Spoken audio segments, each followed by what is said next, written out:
اور تم سے پہلے بھی پیغمبروں کے ساتھ ہنسی ہوتی رہی ہے، پھر جو لوگ ان سے ہنسی کیا کرتے تھے ان کو ہنسی کرنے کی سزا نے آ گھیرا۔ کہو کہ ملک میں چلو پھرو، پھر دیکھو کہ جھٹلانے والوں کا کیا انجام ہوا۔ کہو کہ آسمان اور زمین میں جو کچھ ہے کس کا ہے؟ کہہ دو اللہ کا۔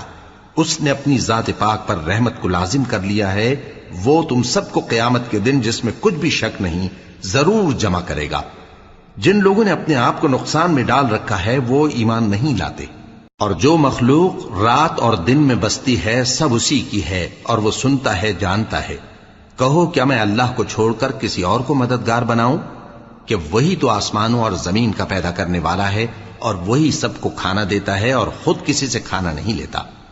یہ بھی کہہ دو کہ مجھے یہ حکم ہوا ہے کہ میں سب سے پہلا فرما بردار بنوں، اور یہ کہ اے پیغمبر تم مشرکوں میں نہ ہونا۔ یہ بھی کہہ دو کہ اگر میں اپنے پروردگار